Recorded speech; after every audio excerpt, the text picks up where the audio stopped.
వికలాంగురాలైతేనేంటి, బాగా ఉన్నోడి కూతురు కదా. డబ్బుంటే మనిషిలో ఉన్న ఏ లోపమైనా కనపడకుండా పోతుంది.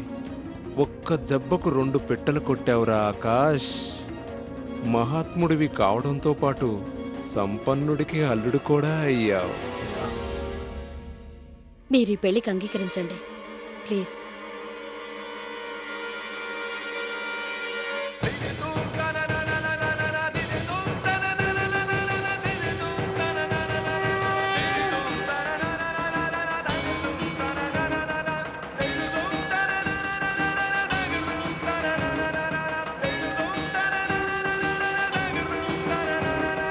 సింధియా గారు ఎక్కడ? ఒక్కసారి వారిని కలిసి కృతజ్ఞతలు చెప్పాలి. అవునండి.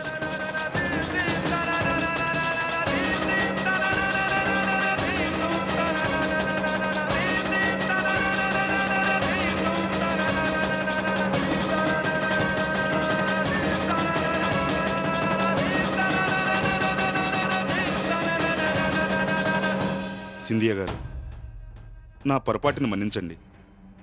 కానీ ఇప్పుడు చెప్పగలను, మీలాంటి వాడి రక్తం పంచుకుని పుట్టినవాడే ఇంత గొప్ప పని చేయగలడు. ఆ కుర్రాడు మా అబ్బాయి కాదు, నాకు బంధువు కూడా కాదు. ఇతను మా డ్రైవర్. వివాహం పూర్తయిపోయింది. ఇప్పటి నుండి మీరిద్దరూ భార్యాభర్తలు.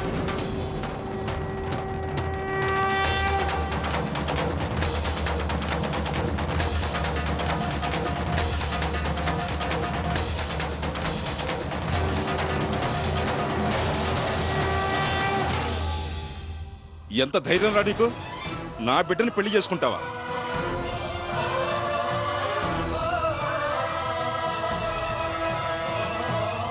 ఎందుకు ఇలా చేసావో చెప్పరా? సమాధానం చెప్పు.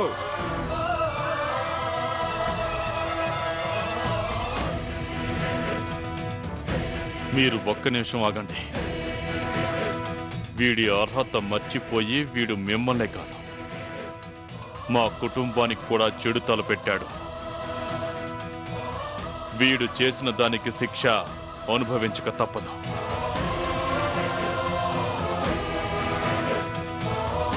రారా, నువ్వు నిజాన్ని మర్చిపోయినట్టున్నా. నువ్వు ఈ సింధ్యా కుటుంబ సభ్యుడివి కాదు, ఒక సాధారణ డ్రైవర్వి. ఎంత ధైర్యం ఉంటే మా కుటుంబ వ్యవహారాల మధ్య తలదూరుస్తావరా నువ్వు? మా ఇంట్లో పనిచేస్తున్నంత మాత్రాన నిన్ను నువ్వు ఈ కుటుంబ సభ్యుణ్ణి అని ఊహించుకుంటున్నావా?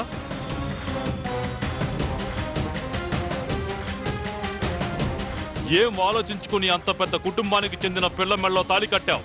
కనీసం మా మధ్య నిలబడి తల ఎత్తుకుని తిరిగే అర్హత కూడా లేని వాడివి మాతోనే ఆటలాడుకుంటావరా నువ్వు? ఆగండి ఆగండి.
మీరు చాలా గొప్పవారు, గౌరవస్తులు, ఇంత పెద్ద ఇంటికి యజమానులు.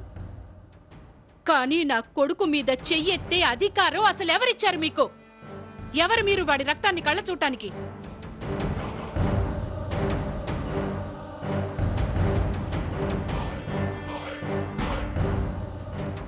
అలాగా? అయితే వీడు నీ కొడుకా? ఇప్పుడు అర్థమైంది.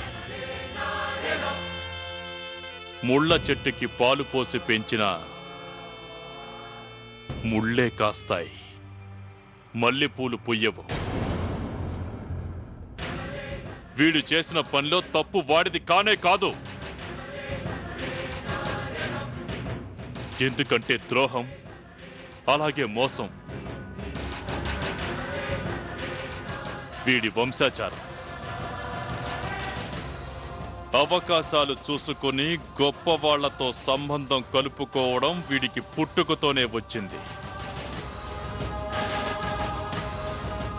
దీనికి కారణం వీళ్ళ అమ్మలోని చెడు రక్తమేగా వీడిలోనూ ప్రవహించేది.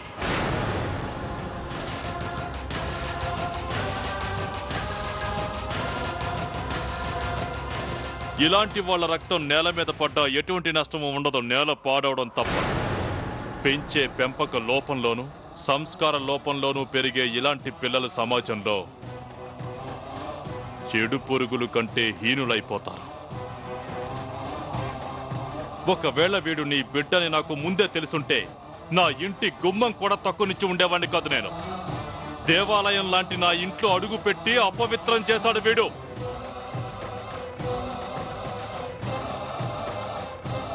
ఎవడికి పుట్టాడో తెలియదు, అలాంటి అనామకుడు నా ఇంట్లో అడుగు పెట్టి ఇలా చెయ్యడం నేను. ఆపు! ఖబర్దార్! నా బిడ్డ గురించి ఇంకొక మాట మాట్లాడేవా చూడు. ఎవడికి పుట్టాడ్రా? అనామకుడా? అసలేమనుకుంటున్నావు నువ్వు? అనామకుడా? వాడికి ఆ పేరు పెట్టావా నువ్వు? హ, నోటికొచ్చినట్టు వాగితే నిజానికి వాణ్ణి నన్ను కాదు, నిన్ను నువ్వే తిట్టుకుంటావు. నిజమేంటో తెలుసా?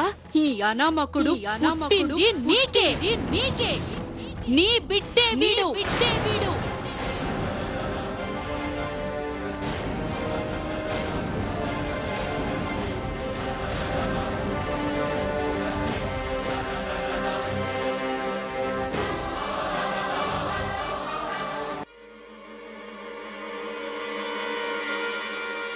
ఆగండి, ఏం చేస్తున్నారు మీరు? ఈ సింధియా మీద నిందలు వేయడానికి అసలు నీకు ఎంత ధైర్యం వచ్చింది? ఇలాంటి పిచ్చి వాగుడు వాగడానికి నీకు సిగ్గు లేదా? నీలాంటి ఆడవాళ్ల గురించి నాకు చాలా బాగా తెలుసు. కడుపు నింపుకోవడం కోసం ఆలోచించకుండా పడుపు వృత్తికి కూడా దిగజారిపోతారు మీరు. కానీ నాకు నా పరువు ప్రతిష్టల కన్నా నా జీవితంలో ఏది ఎక్కువ కాదు. నా పరువు తీయాలని చూసేవారిని నేను క్షమించను. నాలాంటి గౌరవస్తుణ్ణి అనవసరంగా నిందించినందుకు నువ్వు శిక్ష అనుభవించక తప్పదు. నేను నిన్ను బ్రతకనివ్వను.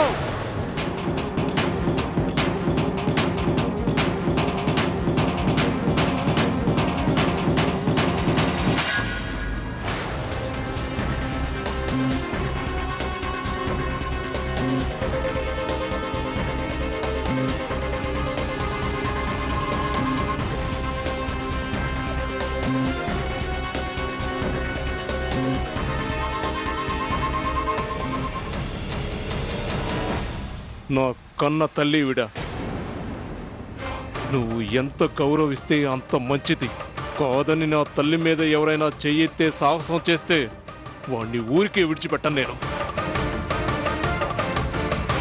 గన్ కింద పడే ఆకాష్, ఏంటా పిచ్చి పని?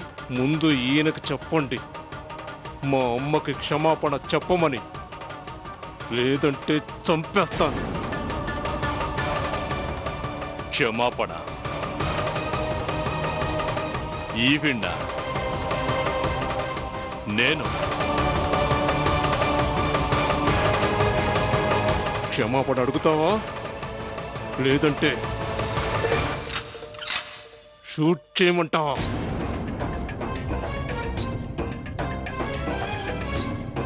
వద్దు బాబు, నేను ఇష్టం వచ్చినట్టు నీచంగా మాట్లాడిన మాట్లాడాడు.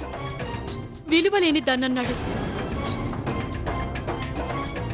కడుపు నింపుకోవటం కోసం పడుపు పని చేస్తానన్నాడు. మరేం పర్వాలేదు, ఇదే ఇతని బుద్ధి. ఇతను ఎలాంటి వాడైనా నీ తండ్రిరా. నేను నిన్ను నీ తండ్రిని చంపిన హంతకుణ్ణి కానివ్వను. వదిలేనన్నా, వదిలే. పదిక్కడి నుంచి పద. అమ్మో, ఇలాంటి వాణ్ణి నేను అస్సలు క్షమించను. దేవతలాంటి మా అమ్మను నోటుకొచ్చినట్లా తిట్టాడితను. అమ్మంటే నీకేమాత్రం ఇష్టం ఉన్నా ఈ అమ్మ మాట నువ్వు విని తీరాల్సిందే. నా మీద ఒట్టురా. అతన్ని వదిలి అతనికి చూపించు దయాగుణం అంటే ఏమిటో. గొప్ప వాళ్లకు మాత్రమే ఉండదని. వదిలే అతన్ని.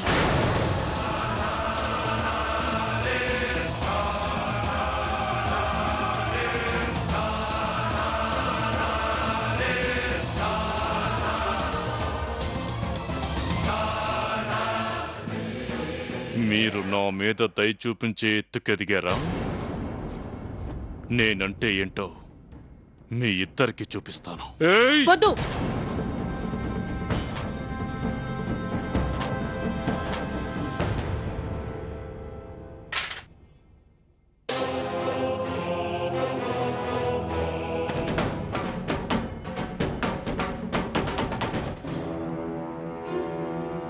ఆగండి. ఎక్కడికి వెళ్తున్నావమ్మా? అమ్మా, ఆగమ్మా. ఆగమ్మా. మీ భార్యని మండపంలోనే వదిలి వెళ్ళిపోతారా? ఏంటమ్మా నువ్వు మాట్లాడేది? తిండికే కత్తిరి నీ నౌకరు నీకు భర్త ఏంటమ్మా?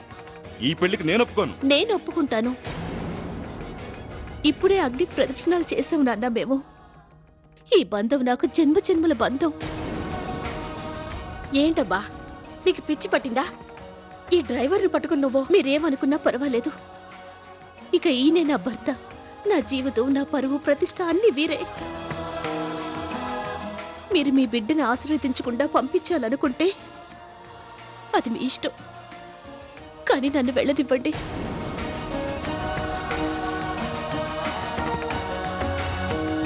పదండి. మీరు మీ భార్యని మీ వెంట తీసుకుని వెళ్ళరా?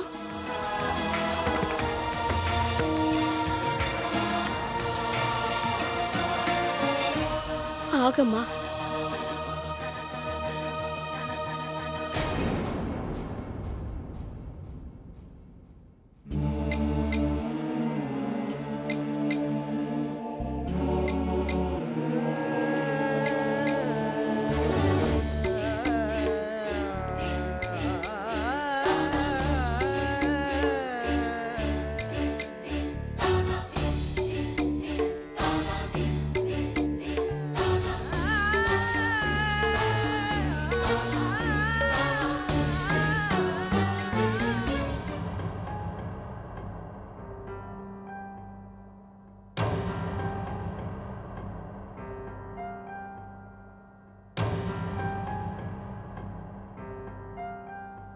యశ్వంత్ గారు, నాకు తెలుసు జరిగిన దాని గురించి మీరు చాలా బాధపడుతున్నారని.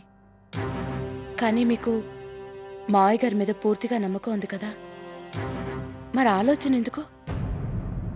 ఆర్తి గారు, నాకు ఊహ వచ్చినప్పటి నుంచి నాన్న ఏనాడు తలదించుకోవడం, మాటపడ్డం చూడలేదు. ఊళ్ళో వాళ్ళందరూ ఆయన ఎంతో గౌరవిస్తారు, ఆయన్ని అభిమానిస్తారు. ఆర్తి గారు, నాన్నకు తన పరువు, గౌరవ మర్యాదలే తనకు ప్రాణం కన్నా ఎక్కువ. ఎవరో వచ్చి ఆయన పరువుని, గౌరవ మర్యాదల్ని మంటగలుపుతూ ఉంటే నేనదంతా చూస్తూ ఊరుకోలేను. నాకు పూర్తి నమ్మకం ఉంది ఆర్తి గారు. ఆవిడ ఈ విషయంలో అబద్ధం చెప్తోంది. నాన్న ఎన్నటికీ అలా చేయలేరు. నేను ఆయనకి కవచంలో నిలబడతాను ఆర్తి గారు.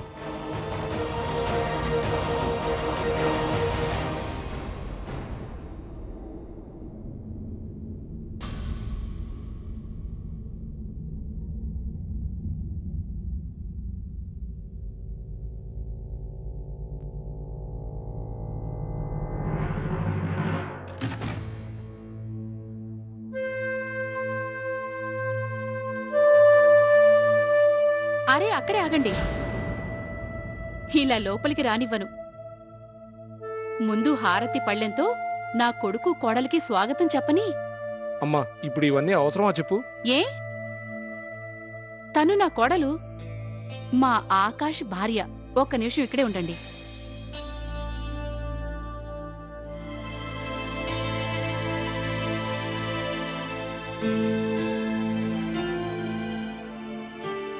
చూసావుగా మా ఇంటిని. నీకు ఇప్పటికీ టైం ఉంది మీ రాజభవనం లాంటి ఇంటికి వెళ్ళటానికి. నిన్ను ఎట్టి పరిస్థితుల్లో నేను ఆపను.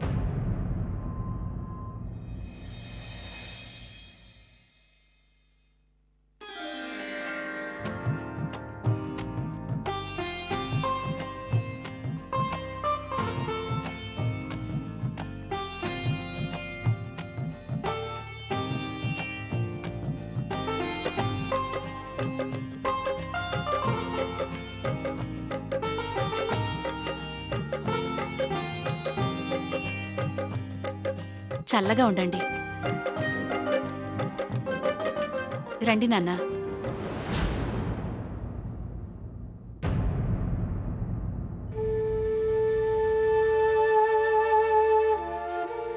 రామ్మా.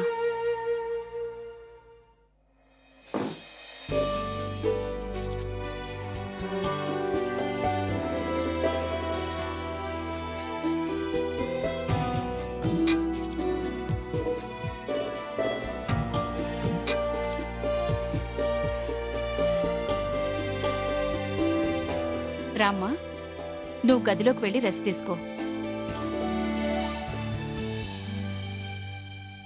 నువ్వు నిర్మించిన ఈ లోకంలో మంచి అనేది లేదు కదా తల్లి. కానీ మీరు తక్కువ కాదులేండి. అరే నేను ఒక్కడే దొరికానా మీకు? ముందేమో మంచి డబ్బున్న అమ్మాయితో జత కట్టించారు. తర్వాత ఆ డబ్బున్న అమ్మాయిని సతీ సావిత్రిలా మార్చి తండ్రితో పోట్లాడించి తన ఆస్తి వదులుకునేలా చేసి నాతో పాటు నా ఇంటికి పంపించావు. అసలు నేను డబ్బు వ్యామోహంలో పడిపోయి మహాత్ములా నటించాను అంతే. దాని ఫలితం కట్టుకున్న బట్టలతో ఓ ఆవిటి పెళ్ళాం. అదిరిందమ్మా అదిరింది. వా, నీ లీలలకు జోహార్లు. బాబు ఆకాష్, బాబు రే బజార్కెళ్ళి కొన్ని సామాన్లు తీసుకురావాలి.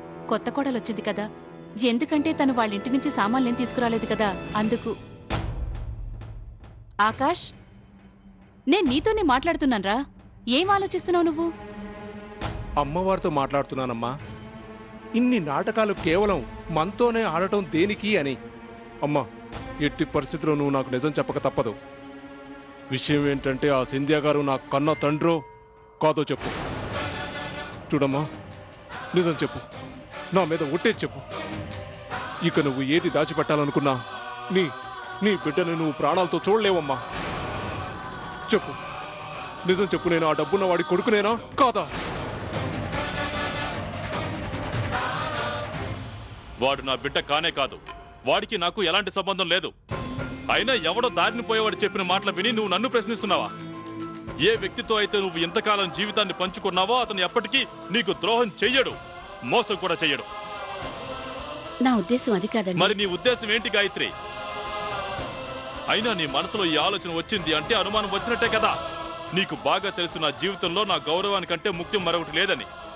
నా పరువు ప్రతిష్టని అమ్ముకోవాల్సి వస్తే కావాలంటే ప్రాణం పోగొట్టుకుంటానని నీకు తెలుసు. అంతేగాని ఎట్టి పరిస్థితుల్లోనూ ఎలాంటి పని చేయను. నాకున్న పేరు మీద మచ్చ పడనివ్వని గాయత్రి. నీ ప్రశ్నలన్నిటికీ సమాధానం దొరికిందా?